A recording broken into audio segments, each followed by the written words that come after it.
ଅତୀତରେ ଯେତେ ଉପନିର୍ବାଚନ ହେଇଛି ଓଡ଼ିଶାରେ ଏବଂ ଅନ୍ୟ ରାଜ୍ୟରେ ପ୍ରାୟତଃ ଶାସକ ଦଳର ବିଜୟ ହେଇଥାଏ। ତେଣୁ କିଛି ସେଥିରେ ନୂତନତ୍ୱ ନାହିଁ। ଏଥରର ନିର୍ବାଚନ କିନ୍ତୁ ଅଲଗା ଥିଲା। ଏଥରର ନିର୍ବାଚନରେ ଧାମନଗର ଭଳିଆ ହୁଏତ ଓଲଟ ପାଲଟ ହେବାର ସମ୍ଭାବନା ଥିଲା, ତାହା କିନ୍ତୁ ହେଲା ନାହିଁ। ଠିକ୍ ଅଛି, ଯଦି ଗତାନୁଗତିକ ଧାରାରେ ଲୋକେ ଭୋଟ ଦେଲେ ତାହେଲେ ମଧ୍ୟ କିଛି କହିବାର ନାହିଁ। କିନ୍ତୁ ଆପଣମାନଙ୍କ ମଧ୍ୟରୁ ଯେତେ ଜଣ ଥିଲେ ନିଜକୁ ପ୍ରଶ୍ନ କରନ୍ତୁ, ଏଭଳି ଏକତରଫା ବିଜୟ ଶାସକ ଦଳର ହେବ ବୋଲି ଆପଣମାନେ ଭାବୁଥିଲେ କି? କୌଣସି ରାଜନୈତିକ ବ୍ୟକ୍ତି କିମ୍ବା ତଥ୍ୟାଭିଜ୍ଞ ମହଲ ଏତେ ବଡ଼ ବିଜୟ ବ୍ୟବଧାନ ହେବ ବୋଲି ଭାବୁଥିଲେ କି? ତେବେ ଶାସକ ଦଳର ସମସ୍ତ ଅନିୟମିତତା ସତ୍ତ୍ୱେ, ଅର୍ଥବଳର ପ୍ରାଚୁର୍ଯ୍ୟ ସତ୍ତ୍ୱେ ଏହି ନିର୍ବାଚନ ଏକ ନୂଆ ଦିଶା, ନୂଆ ଧାରା ସୃଷ୍ଟି କରିଛି। ସେଇଟା ହେଉଛି 50-14ର ଖେଳ ନୁହେଁ। ଆନୁଷ୍ଠାନିକ ଭାବେ ରାଜ୍ୟବାସୀ ନୂଆପଡ଼ାବାସୀଙ୍କ ଜରିଆରେ କଂଗ୍ରେସକୁ ଦ୍ୱିତୀୟ ସବୁଠୁ ବଡ଼ ବିରୋଧୀ ଦଳର ମାନ୍ୟତା ଦେଇଛନ୍ତି ଏବଂ ସବୁଠୁ ବଡ଼ ବିରୋଧୀ ଦଳର ମାନ୍ୟତା ଦେଇଛନ୍ତି। ଓଡ଼ିଶାରେ ଦ୍ୱିତୀୟ ଦଳର ମାନ୍ୟତା ଦେଇଛନ୍ତି। 24 ବର୍ଷ ଶାସନ କରିଥିବା ଗୋଟିଏ ଦଳକୁ ପଛରେ ପକାଇ କଂଗ୍ରେସକୁ ସବୁଠୁ ବଡ଼ ବିରୋଧୀ ଦଳର ମାନ୍ୟତା ରାଜ୍ୟବାସୀ ଦେଇଛନ୍ତି ନୂଆପଡ଼ାବାସୀଙ୍କ ଜରିଆରେ। ସେଇଥିପାଇଁ ମଧ୍ୟ ଆମେ ନୂଆପଡ଼ାବାସୀଙ୍କୁ କୃତଜ୍ଞତା ଜଣାଇବା ପାଇଁ ଆଜି ଏକାଠି ହେଇଛୁ। ଆଉ ଗୋଟିଏ ଧାରା ହେଲା, ପୂର୍ବରୁ ଯେତେ ଉପନିର୍ବାଚନ ହେଇଛି, ଗତ 5ଟି ଉପନିର୍ବାଚନରେ ଆପଣ ଦେଖନ୍ତୁ, ପଦ୍ମପୁର ଉପନିର୍ବାଚନରେ କଂଗ୍ରେସ ପ୍ରାର୍ଥୀ ମାତ୍ର 3594 ଭୋଟ ପାଇଥିଲେ ସତ୍ୟଭୂଷଣ ସାହୁ। ସେମିତି ବିଜେପୁରର 2018-19 ନିର୍ବାଚନ ଦେଖନ୍ତୁ, କଂଗ୍ରେସ ପ୍ରାର୍ଥୀ ପାଖାପାଖି 6000 ଏବଂ ପ୍ରଣୟ ଗଡ଼ତିଆ 10,000ରୁ ସାମାନ୍ୟ ଅଧିକ ଭୋଟ ପାଇଥିଲେ। ସେମିତି ଧାମନଗରରେ ମଧ୍ୟ ଆପଣ ଦେଖନ୍ତୁ, ବାଲେଶ୍ୱରରେ ମଧ୍ୟ ଦେଖନ୍ତୁ, ଶ୍ରୀଯୁକ୍ତ ସେଠୀ ଏବଂ ମମତା କୁଣ୍ଡୁ ସେମାନେ ସେଇ 3-4 ହଜାର 5,000 ଭୋଟରେ ତାଙ୍କର ସୀମିତ ରହୁଥିଲା। କିନ୍ତୁ ପ୍ରଥମ ଥର ପାଇଁ ବହୁତ ବର୍ଷ ପରେ କଂଗ୍ରେସ ପ୍ରାର୍ଥୀ ଏହି ଉପନିର୍ବାଚନରେ 40,000ରୁ ଅଧିକ ଭୋଟ ପାଇଛନ୍ତି।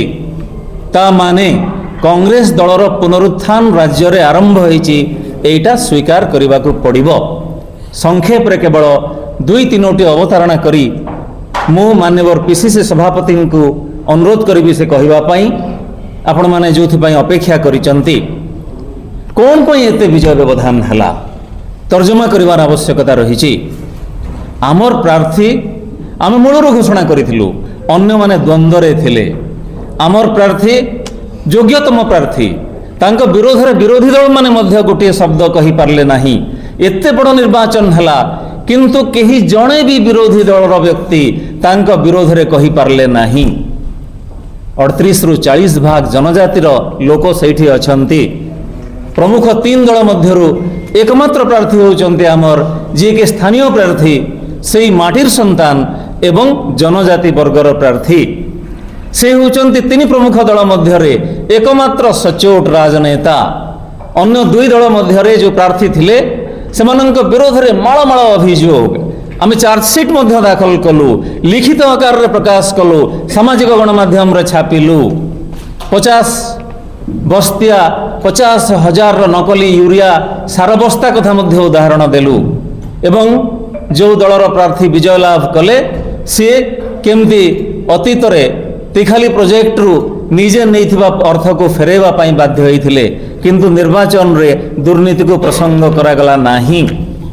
ଅର୍ଥବଳ ହିଁ ଅନ୍ୟମାନଙ୍କର ସମ୍ବଳ ଥିଲା, ଆମର ପ୍ରାର୍ଥୀ କିନ୍ତୁ ଆମର ସମ୍ବଳ ଥିଲେ, PCC ସଭାପତି ଆମର ସମ୍ବଳ ଥିଲେ। ଆମେ କ'ଣ କରିଛୁ ତାର ବିବରଣୀ ଦେଇଥିଲୁ, ଆମେ ଇସ୍ତାହାର ଆକାରରେ ତାକୁ ପ୍ରକାଶ କରିଥିଲୁ। ଆମେ ଆଗକୁ କ'ଣ କରିବୁ, ଆମ ପ୍ରାର୍ଥୀ କ'ଣ କରିବେ, କେମିତି ନୂଆପଡ଼ାକୁ ନେଇ ଗୋଟିଏ ବିକାଶର ନକ୍ସା ସେ ପ୍ରସ୍ତୁତ କରିଛନ୍ତି, ତାର ସ୍ପଷ୍ଟ ଚିତ୍ର ଦେଇଥିଲୁ। ଅର୍ଥବଳ ଛଡ଼ା ଅନ୍ୟ 2 ପ୍ରମୁଖ ରାଜନୈତିକ ଦଳ କିଛି କୌଣସି ଆଉ ଫ୍ୟାକ୍ଟର ଉପରେ ବିଶ୍ୱାସ କଲେ ନାହିଁ, ଭରସା କଲେ ନାହିଁ। ଆମେ ଏକମାତ୍ର ରାଜନୈତିକ ଦଳ ଯିଏକି ବିକାଶକୁ ପ୍ରସଙ୍ଗ କରିଥିଲୁ। ଦୁଃଖର ସହିତ କହିବା ପାଇଁ ପଡ଼ୁଛି, କିଛି ଗଣମାଧ୍ୟମ ଲେଖୁଛନ୍ତି ସେମାନେ କୁଆଡ଼େ କେହି କୌଣସି ରାଜନୈତିକ ଦଳ ବିକାଶକୁ ପ୍ରସଙ୍ଗ କରିବାଟା ଦେଖିପାରିଲେ ନାହିଁ। ଆମେ ପୁରା ଇସ୍ତାହାର ପ୍ରକାଶ କରିଥିଲୁ। प्रथम दिन ही शासक दलर चक्रांत एवं अनियमितता पदारे पड़िथिला। 3-4 घंटा पूर्व विज्ञप्ति प्रकाश पाइबार 1100 कोटी टंकार मिछ पैकेज घोषणा करागला। गोटे प्रश्नर उत्तर एपर्यंत असमाहित रही कहीं निर्वाचन आचरण विधि को उल्लंघन करी नियमावली को उल्लंघन करी उत्तर पश्चिमांचल जी पुलिस सर्वोच्च अधिकारी तांकु बदलई दे उत्तरांचल दक्षिण पश्चिमांचल पुलिस अधिकारी को बदलई दे उत्तरांचल आईजी हिमांशु लाल को जी कि जड़े विवादीय व्यक्ति एवं बीजेपी समर्थक बोली समस्ते जानती तांको कहीं दायित्व रे रखागला।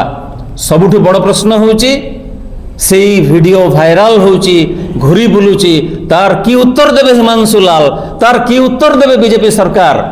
जो वीडियो रे स्पष्ट देखा जाउची निर्वाचन जीतु जीतु अधा गणति सरीची पाखापाखि 40,000 अग्रणी लाभ करिचंती एवं विजयी प्रार्थी जाई समस्त नैतिकता को जलांजलि दे समस्त संवैधानिक विधि व्यवस्था को जलांजलि दे जड़े ब्यूरोक्रेट को जड़े पुलिस अधिकारी को जाई से मुंडिया मारुचंती पाद छोई से प्रणाम करुचंती धन्यवाद जनाउचंती तुमे मोर विजय पथ को सुगम करदेल बोली।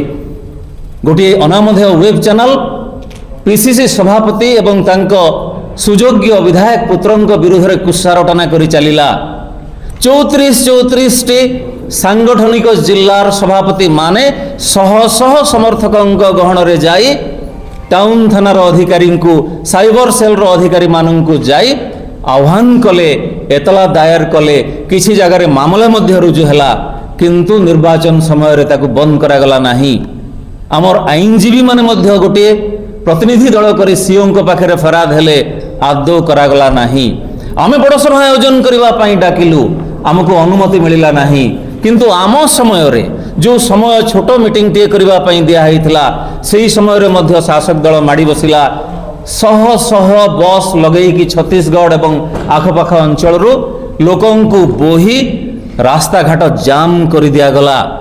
सुभद्रार मेला करा गला जेते बेले कि निर्वाचन चली उपमुख्यमंत्री आसिक सरकारी सभा कले खाली सेतिकी नुह नग्नतार की प्रदर्शन आपण माने देखिथिबे।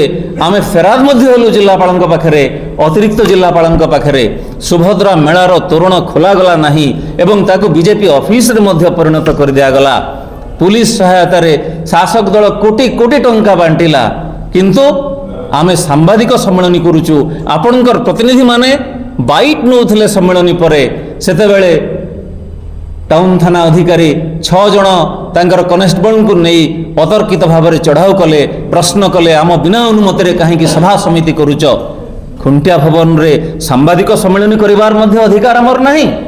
तेणु ये एक तरफा निर्वाचन को आमे प्रश्न करुचु शेष रे केतोटी मौलिक प्रश्न रही जो चिन्ह रे बटन चिपिले मध्य फूलरे बाहरुथिला तार की उत्तर देवे एपर्यंत संतोषजनक उत्तर से माने देई नहांती। बूथ को जाई जने महिला फेरी थिले एवं बाहरे अभियोग कले टेंडर भोट देवा पाई अधिकारी माने तांकु को प्रकार त्वरित पदक्षेप नहीं थिले तांको भली केते महिला जे फेरीचंती तार किए हिसाब देबो। आउ गोटे प्रश्न ब्रह्मपुर ईवीएम मेसीन आसी बोली प्रचार हैला एवं तार फोटो मध्य प्रकाश करागला पताका लगे कि ट्रैक्टर रे लोकों को बुहागला एवं चिरकुट रे मध्य दलीय चिन्ह थाई कि बूथ भीतर को प्रवेश करागला। की उत्तर देवे तार सरकार 32 टी बूथ रे 92% रु मध्य अधिक भोट पड़िला भारतीय निर्वाचन इतिहास रे एटार रेकर्ड। की उत्तर देवे तार निर्वाचन अधिकारी माने खाली सेतिकी नुहे 5टा परे अपराह्न 5टा परे केते प्रतिशत भोट बढ़ी पुण्य प्रसून वाजपेयी जमती गत निर्वाचन रे 42 लाख भोट अधिक पड़ी कही एथर केते भोट पड़ी तार की उत्तर देवे निर्वाचन अधिकारी माने। खाली सेतिकी नुह आउ गोटे गुरुतर अभियोग आसी आमे आह्वान करूचु निर्वाचन आयोग को आमे अनुरोध करूचु दाबी जनाऊचु मुख्य निर्वाचन अधिकारी को राति 4टारे ईवीएम बदली एवं आमे दाबी करूचु एई जो अभियोग हेची एई अभियोग को भूल प्रमाणित करिवा पाई स्ट्रॉन्ग रूम रो जो सीसीटीवी रही तार सबु किछि तथ्य प्रकट करंतु सर्वसमक्ष रे से माने घोषणा करंतु एपरि किछि हेई नाही बोली सबु कथा को गाली जीवा ए सरकार गोटे अभ्यास रे परिणत होईची, निर्वाचन आयोगंकर मध्य अभ्यास रे परिणत होईची।